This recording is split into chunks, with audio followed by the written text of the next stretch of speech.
afin que ton esprit, Seigneur, puisse atteindre les hommes et les femmes qui nous entourent, afin que ton évangile de paix soit prêché avec puissance, avec clarté et avec amour. Seigneur Dieu, daigne fortifier ton serviteur, le frère Jacob Giberne, et daigne aussi, Seigneur, nous toucher, nous tous ici présents, afin que nous puissions revenir et amener une personne qui a soif de toi dans ta maison. Béni sois-tu, car tu es Dieu. Nous t'avons prié dans le nom de Jésus-Christ. Amen.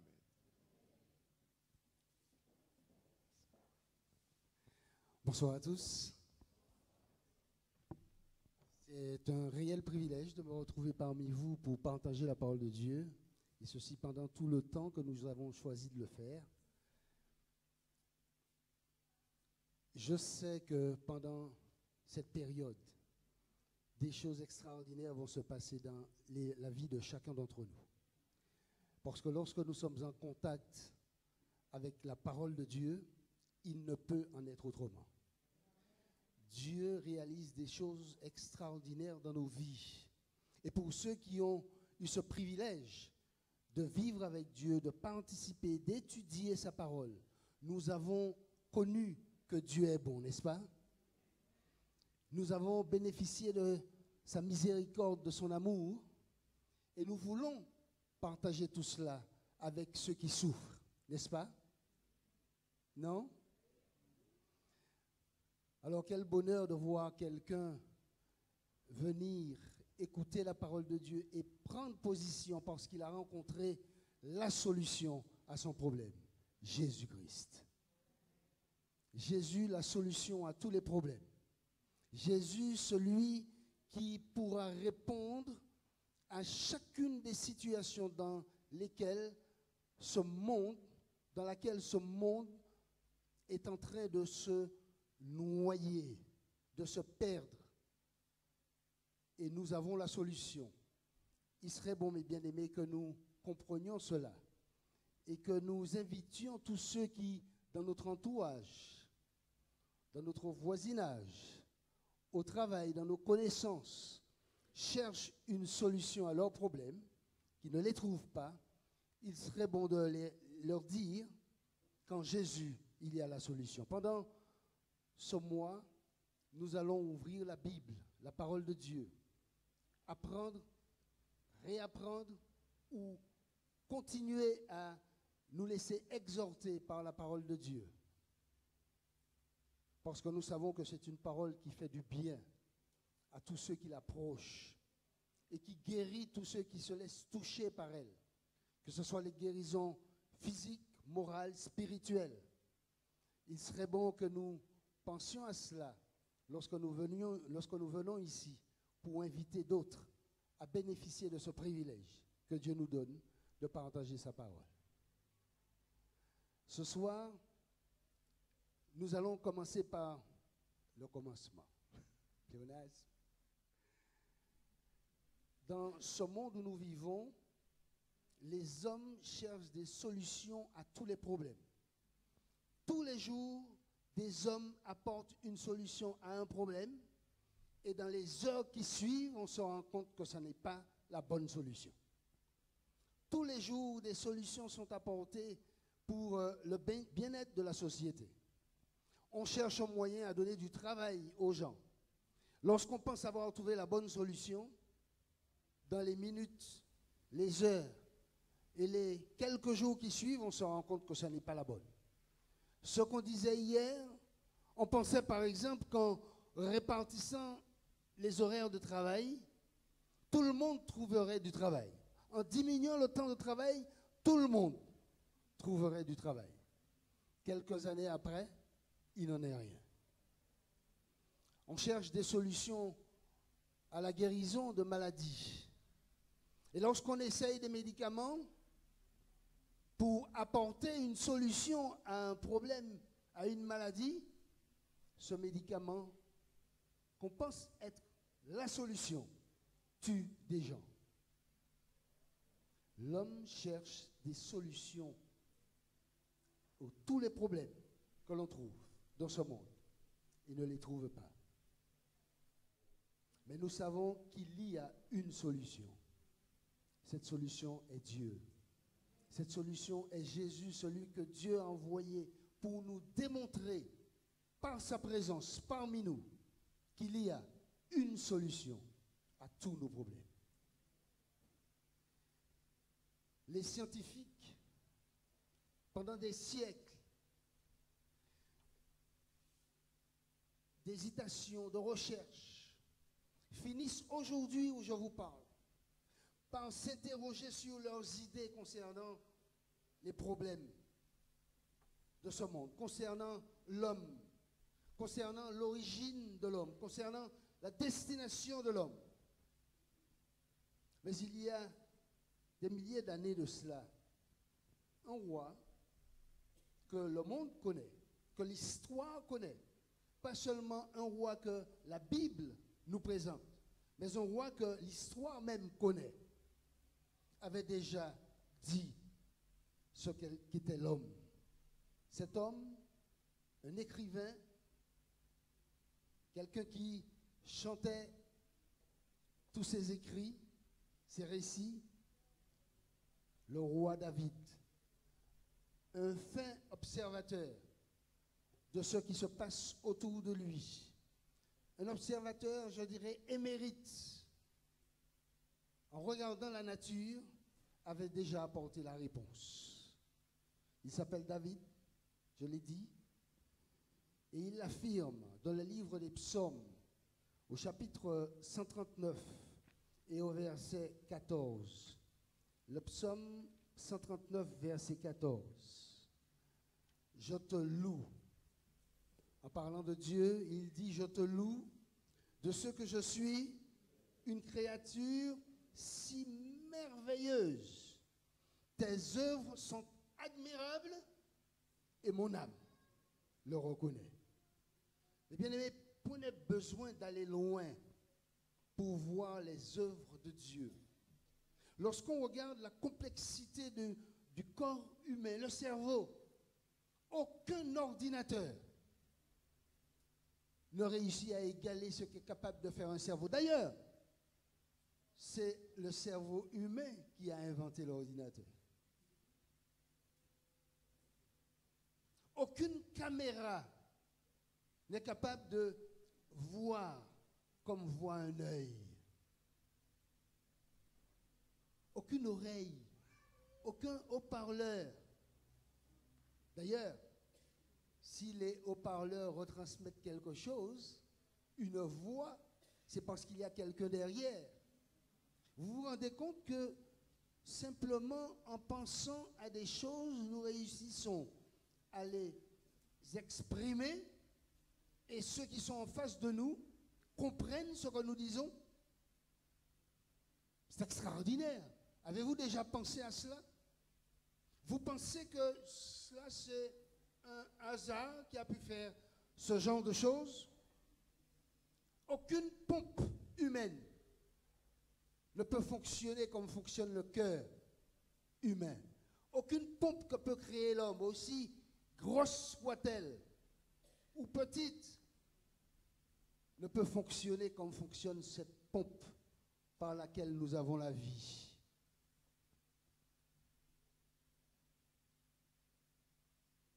Est-ce que vous avez déjà pensé à cela, chers amis? La complexité du corps humain suggère qu'il y a quelqu'un derrière tout cela qui a créé, pensé et réalisé toutes ces choses. D'ailleurs, un auteur, pour le nommer Voltaire, qui était athée, lorsqu'on lui a posé la question concernant l'univers, comment il considère l'univers, a dit, je sais que derrière chaque horloge, il y a un horloger. Et il me semble que la planète fonctionne comme une horloge. Donc il y a forcément derrière un horloger. La planète, l'organisation de ce monde, l'organisation du corps humain n'est pas l'œuvre du hasard, mais l'œuvre de quelqu'un.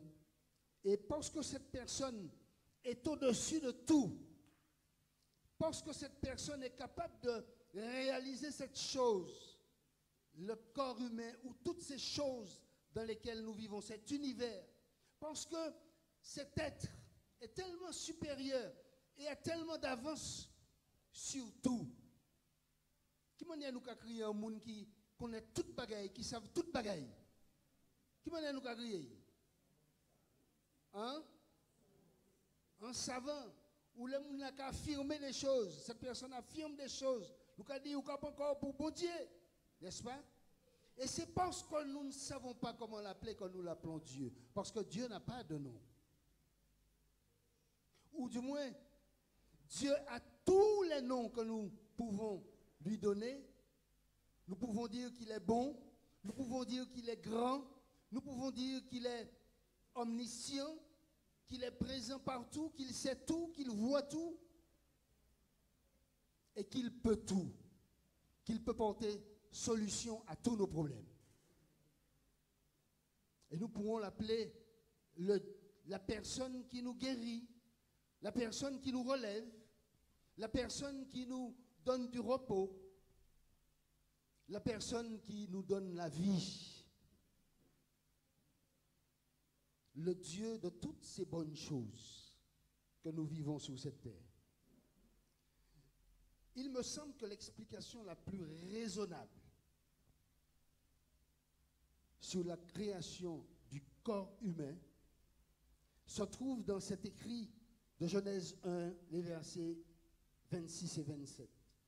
Genèse 1, versets 26 et 27. Genèse 1, versets 26 et 27, je lis. Puis Dieu dit. Tout ce que l'on pourra dire concernant la construction du corps humain tient dans ces mots. Puis Dieu dit, faisons l'homme à notre image, selon notre ressemblance, et qu'il domine sur les poissons de la mer, sur les oiseaux du ciel, sur le bétail, sur toute la terre, et sur tous les reptiles qui rampent sur la terre. Dieu créa l'homme à son image, il le créa à l'image de Dieu, il créa l'homme et la femme. Mais bien aimé, que je vous dise tout de suite, nos amis qui n'ont peut-être jamais eu l'occasion de lire la Bible, ou ceux qui ont eu l'occasion de la lire et de la survoler sans s'arrêter sur ce qu'elle nous dit vraiment, nous allons nous appliquer à laisser parler la Bible sur les interrogations que nous avons. Nous pouvons apporter des réponses à nos questions. Et lorsque nous aurons fini de nous poser des questions, nous demanderons à la Bible de nous dire ce qu'elle pense de ces questions. Le premier homme et la première femme ne sont pas le fruit du hasard. La Bible affirme que Dieu créa l'homme et la femme à son image. Dieu a pensé à vous, Dieu a pensé à moi, Dieu a pensé à nous et il nous a créés. Il est important que nous ayons cette base dans notre réflexion pendant tout ce temps que nous allons passer ici. Il faut que nous retenions qui est Dieu, que nous soyons d'accord sur cette base. Et tant que nous ne serons pas d'accord sur cette base, nous ne pourrons pas avancer. Mais vous verrez qu'il ne sera pas difficile d'accepter le fait que nous sommes des créatures de Dieu.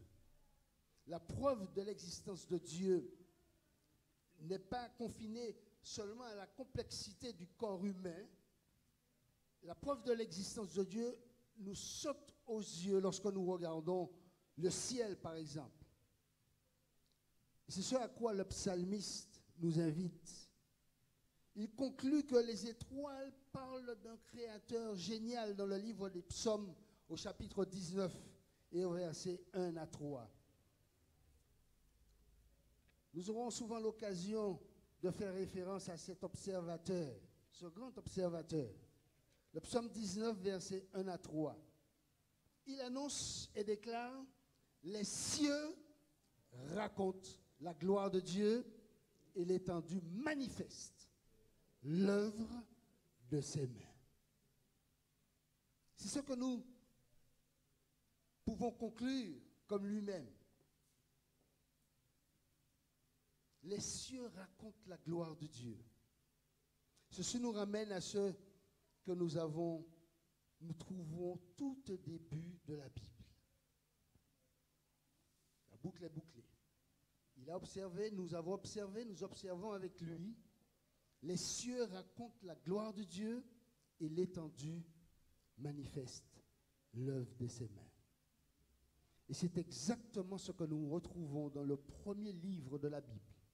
Le premier chapitre, le premier verset, au commencement, Genèse 1, verset 1, au commencement, Dieu créa les cieux et la terre. Voilà une affirmation. Alors que les hommes, certains ont pensé que les choses sont venues comme ça par hasard. Il y a eu un choc et puis les choses se sont réalisées comme ça.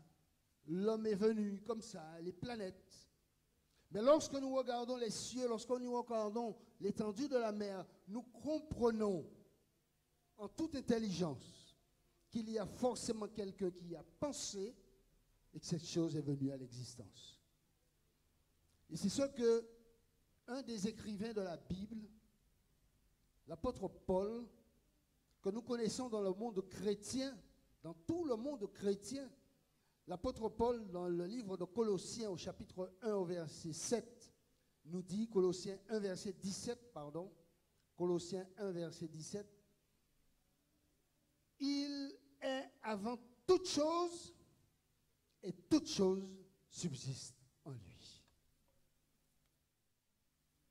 Toute la création parle de Dieu, le grand architecte, le créateur infini.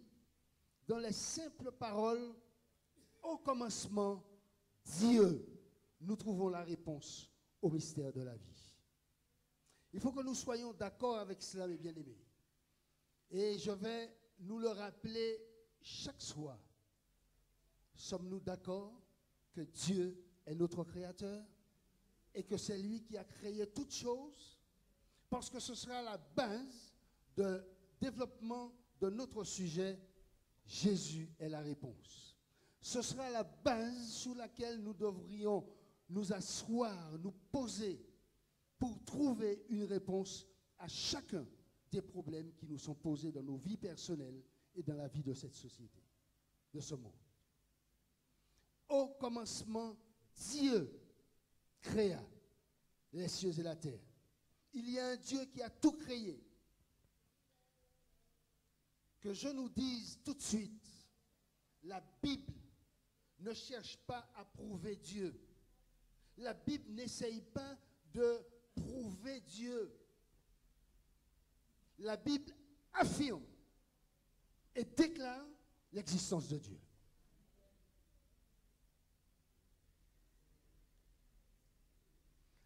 La Bible, parole de Dieu, ne cherche pas à prouver Dieu, à prouver son existence. Retenez aussi cela, que nous ne perdions pas de temps à vouloir prouver ou comprendre l'existence de Dieu. Mais en vivant à côté de lui, nous pourrons goûter à qui il est, comment il est bienfaiteur, comment il a une idée farouche, c'est de nous faire du bien à chacun, de nous sortir de la mélasse dans laquelle nous sommes, la gluante qui nous attire, qui nous engloutit comme du sable mouvant. En nous approchant de lui, à l'étude de sa parole, en partageant sa parole avec les autres, nous comprendrons, combien Dieu est bon. Et c'est ce qui nous importe. Nous savons que les humains ne sont pas en mesure de faire quelque chose à partir de rien. Mais la Bible nous dit que Dieu a créé à partir de rien.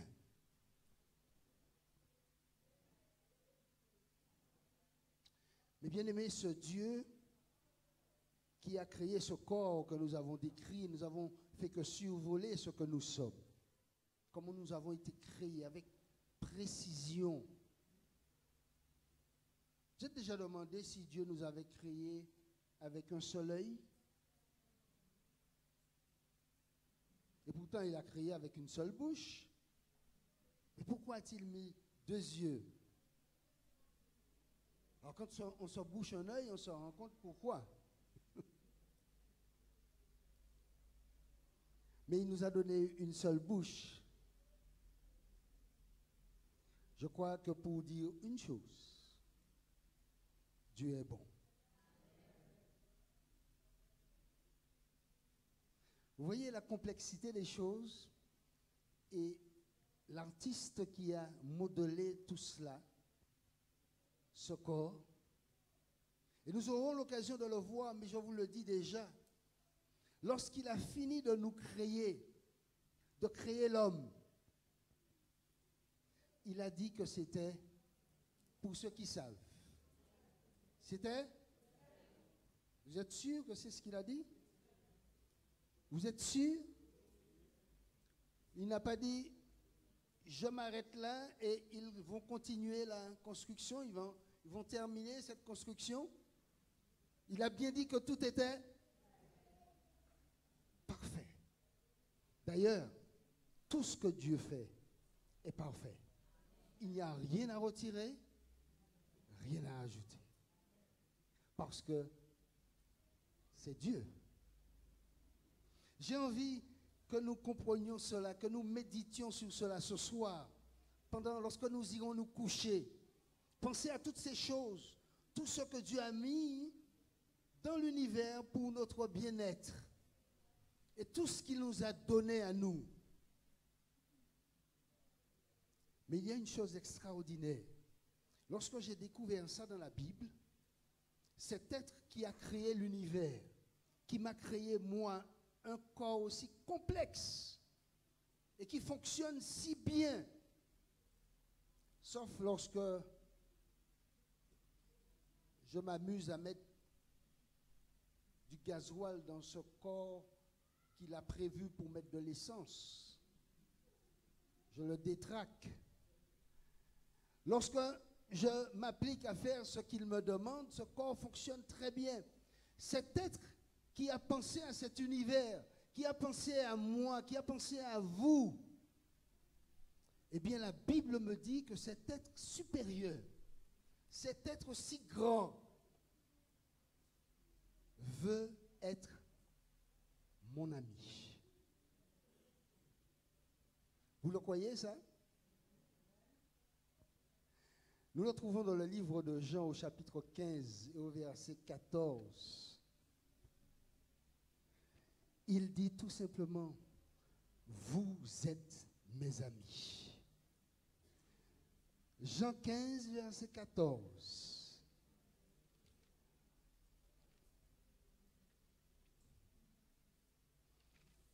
Lorsque j'ai lu ça, ce texte,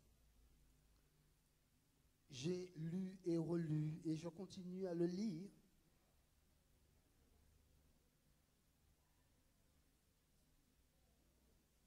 Jean 15, verset 14. Oh, je suis dans le livre de Luc. J'étais en train de regarder nos amis qui nous visitent. Bonsoir, bienvenue à ceux qui nous visitent ce soir. Jean 15, verset 14. Vous êtes mes amis.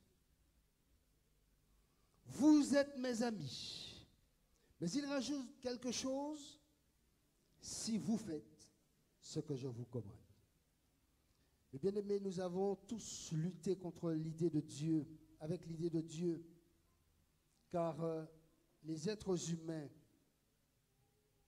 sont naturellement religieux. Quel que soit le pays dans lequel vous vous rendez, vous voyez que les hommes cherchent à adorer. Et lorsqu'ils ne trouvent rien à adorer, ils en inventent des choses. Ils créent des choses à adorer. Les animaux, eux, ne construisent jamais d'autel. Il ne cherche jamais à adorer, prier. Mais partout où l'on trouve des hommes et des femmes, on les voit en train d'adorer. Au fond, de chaque cœur humain se cache ce désir naturel d'adorer. Une soif de Dieu, une soif de désir de devenir son ami. Et quand nous nous mettons à chercher Dieu et que nous le trouvons, nous n'avons pas de doute au sujet de son existence et de nos besoins. Seul notre rapport avec Dieu écarte tout doute sur son existence et sur ce qu'il est, c'est-à-dire un Dieu d'amour. Dieu, ce Dieu d'amour, ne nous promet pas, que je vous le dise tout de suite, une vie sans histoire. Et nous verrons bientôt, dimanche soir, pourquoi il ne nous promet pas une vie sans histoire. Mais il nous promet qu'en dépit des problèmes que nous aurons sur cette terre, il a une solution pour notre bien-être ici-bas et pour la vie éternelle. Dieu ne nous promet pas une vie exempte de conflits, mais il nous assure qu'il va patiemment nous guider, nous soutenir, si nous entretenons une relation intime avec lui, une relation d'ami à ami. Dieu veut être notre ami. Il y a beaucoup de personnes qui, après avoir fait connaissance avec Dieu, avec ce Dieu dont nous parle la Bible, ont tout abandonné, tout, absolument tout, pour suivre d'une manière scrupuleuse ce que Dieu leur indiquait, en disant c'est la chose la plus merveilleuse. Mais bien aimé, je peux en témoigner, et beaucoup d'entre nous ici peuvent en témoigner. La chose la plus merveilleuse qui existe, c'est de laisser Dieu diriger votre vie. Et c'est pour cela que je vais m'appliquer pendant tout ce temps à nous habituer, à nous approcher de lui, à l'étude de sa parole, à prendre du plaisir à l'entendre nous parler. Et au fur et à mesure que nous l'écoutons, que nous nous appliquons à mettre en pratique ce qu'il nous demande, pas ce que moi je vais vous dire, pas ce qu'aucune personne peut vous dire, mais ce que Dieu lui-même vous dira. Quand vous allez le suivre scrupuleusement, vous verrez qu'il y a du bonheur à se laisser guider par Dieu, qu'il n'y a rien de plus merveilleux.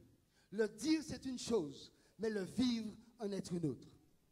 Celui qui recherche Dieu, une relation intime avec Dieu, il le trouve et Dieu le soutient. Le psalmiste continue dans ce psaume 19 au verset 4 et 5. Le psaume 19, versets 4 et 5.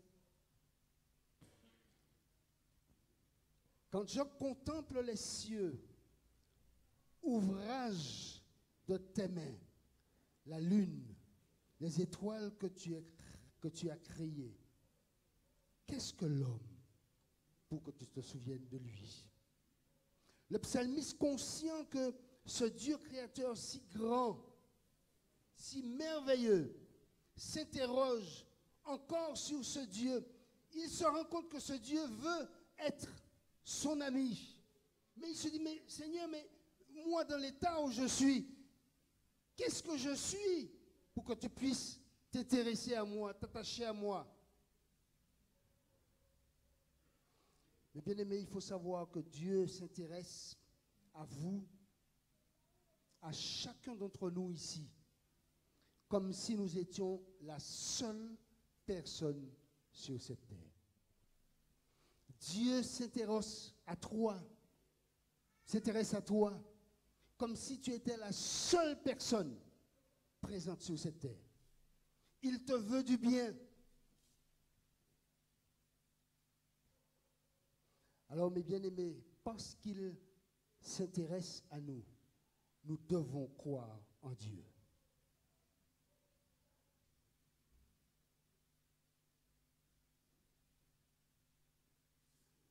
Dieu, nous pouvons y croire à cause de la complexité des choses qu'il a créées, à cause du vide qui existe autour de nous quand il est absent, le vide qu'il y a dans notre cœur quand il n'y est pas.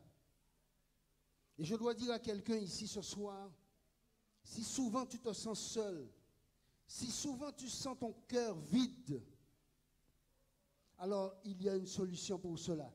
Si tu te sens triste quelquefois, ou même souvent dans ta vie, il y a une solution pour toi.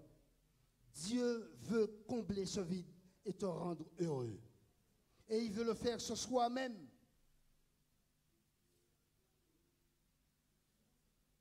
Alors tu te demandes certainement comment faire. Alors cherche-le. Cherche-le à travers sa parole. Médite sur sa parole. Appelle-le au secours. Et il viendra remplir ce vide. Et il satisfera tous tes besoins. Fais l'expérience avec lui. Il est tout à fait, mes bien-aimés, raisonnable qu'un Dieu personnel veuille se révéler à ses créatures comme un père qui désire que ses enfants le connaissent. Dieu s'approche de nous comme un père et il veut que nous apprenions à le connaître. Et dans la Bible, Dieu nous dit qui il est et à quoi il ressemble. Et il a utilisé une approche pour créer l'homme et la femme. Il essaye de nous faire comprendre qui il est. Et ce texte, nous l'avons déjà vu dans le livre de Genèse, au chapitre 1, au verset 27. Dieu créa l'homme à son image, il le créa à l'image de Dieu. Et bien aimé, puisque nous avons été créés à l'image de Dieu, nos facultés de réfléchir, nos facultés de sentir, de nous souvenir, d'espérer, de penser, d'analyser, viennent de Dieu. Ce sont des traits dominants de ce qu'il est. Et il nous les a donnés parce que, là encore, nous allons découvrir un de ses caractères. Il nous a donné tous ces traits, toutes ces capacités, toutes ces facultés. Et vous savez pourquoi? Nous allons trouver la réponse dans le livre de 1 Jean, à la fin de la Bible. 1 Jean, chapitre 4 et le verset 8. 1 Jean,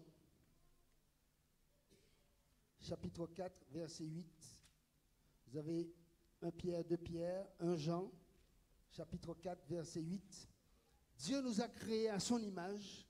Il nous a donné toutes ces facultés de sentir, de penser, de nous projeter, de réaliser les choses uniquement. 1 Jean 4, verset 8. Celui qui n'aime pas n'est pas celui qui n'aime pas n'a pas connu Dieu parce que Dieu est amour. Dieu nous a donné toutes ces capacités parce qu'il nous aime, parce qu'il est amour. Il nous aime. Il aurait pu garder toutes ces capacités pour lui. Non, il a voulu nous créer à son image. Il a voulu que nous ayons toutes ces capacités et il a voulu aussi que nous soyons comme lui, amour, manifester de l'amour les uns pour les autres. Dieu s'adresse aux humains selon l'amour de son cœur et il n'y a rien, absolument rien de ce qu'il a fait et de ce qu'il fera qui ne soit motivé par l'amour, cet amour qu'il est, qu'il représente. Et à maintes reprises dans la Bible, Dieu se montre comme ce Père aimant. À maintes reprises. Et nous aurons l'occasion de le voir pendant toutes ces séquences que nous aurons à passer ensemble, à partager cette parole. Et dans le livre de Malachie, au chapitre 2 et au verset 10, le dernier livre du Nouveau Testament, de l'Ancien Testament, pardon, juste avant Matthieu, nous pouvons lire Malachie 2, verset 10.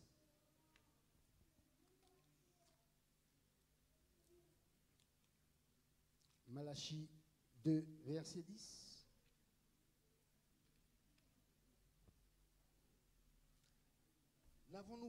N'avons-nous pas tous un seul Père? N'est-ce pas un seul Dieu qui nous a créés?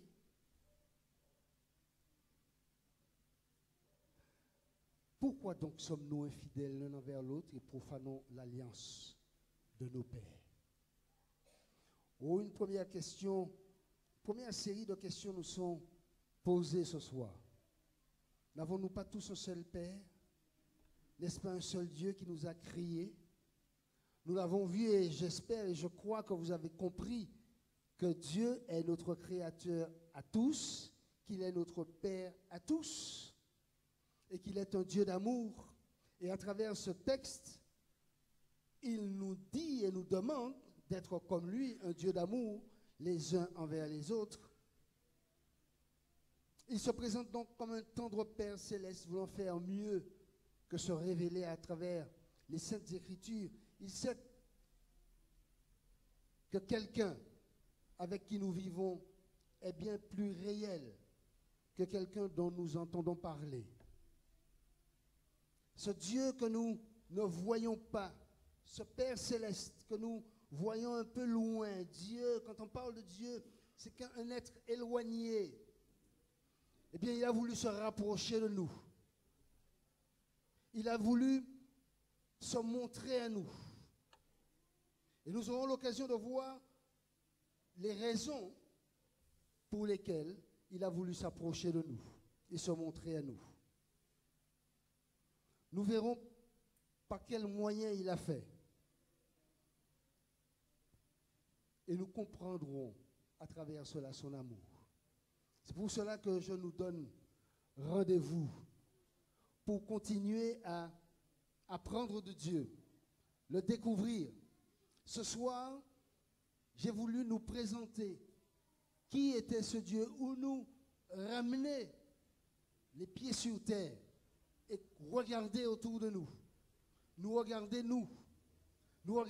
regarder l'univers, regarder la nature que nous avons autour de nous et comprendre qu'il y a un être supérieur qui a créé toutes ces choses.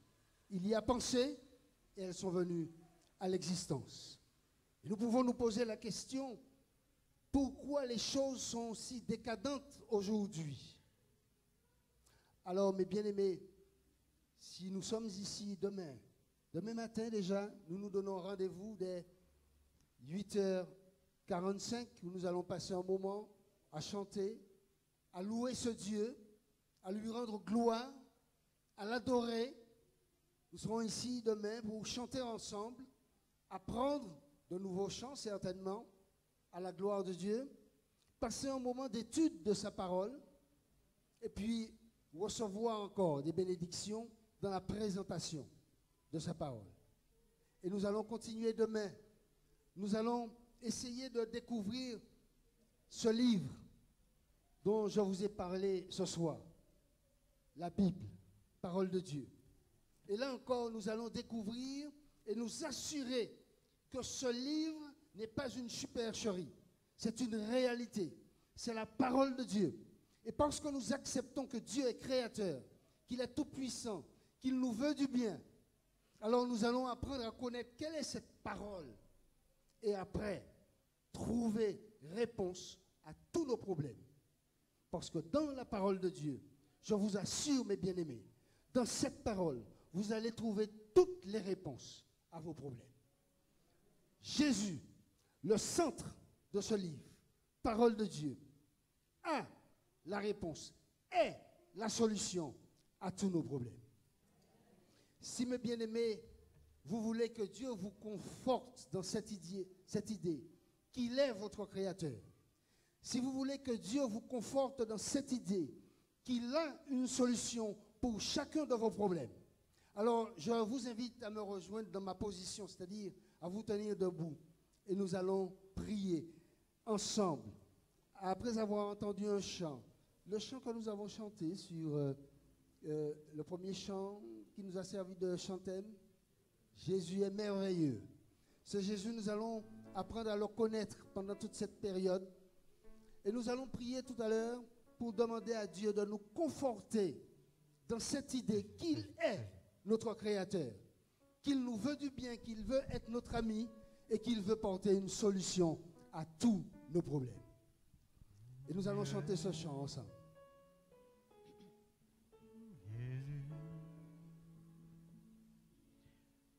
Jésus est merveilleux, merveilleux, merveilleux. Jésus mon sauveur est merveilleux. Je l'ai vu, entendu dans la Bible, je l'ai lu. Jésus mon sauveur est merveilleux. Bon Dieu, bon, ti frère moi, bon Dieu, bon, ti c'est moi. Bon Dieu, bon, tout le monde ça, bon Dieu, bon. Moi ton ça, entendre ça, dans la Bible, moi lis ça. Bon Dieu, bon, tout le monde ça, bon Dieu, bon. Alors nous allons prier ensemble. Éternel, notre Dieu, notre Père, nous voulons te remercier de ce que, à travers ta parole, tu te révèles à chacun d'entre nous. Alors que chacun ici présent rencontre dans sa vie des problèmes pour lesquels il ne trouve pas de solution, nous croyons que tu as la solution. Et nous voulons t'inviter, Père, à conforter en nous cette idée que toi, notre Créateur, tu peux apporter une solution à tous nos problèmes, pourvu que nous nous laissions guider par toi. Il y a certainement quelqu'un ce soir qui est venu pour trouver une solution particulière. Je te demande, Père, d'agir puissamment et de montrer à cet instant à ton enfant, à ton ami, que tu veux le soulager d'une douleur, que tu veux apporter une solution à son problème et que tu veux l'emmener à te suivre ici-bas, maintenant et jusque dans l'éternité. Bénis, Seigneur, cette assemblée présente. Bénis-en chaque famille représentée ici. Tu auras soin, Seigneur, d'accompagner chacun et que nous puissions nous retrouver ce matin, demain matin, dès 8h45, pour te louer, te bénir, exalter ton Saint-Nom et partager autour de ta parole, recevoir de toi de nouvelles instructions. Bénis ton peuple ici ce soir. Renvoie-nous avec ta paix et ta grâce. Et que ton nom soit glorifié dans nos vies. Je t'ai prié au précieux nom de Jésus et pour ta gloire. Amen. Mesdames, mesdemoiselles et messieurs, je vous souhaite maintenant une bonne rentrée. Nous nous donnons rendez-vous demain matin à 8h45 pour commencer notre moment de louange. Et à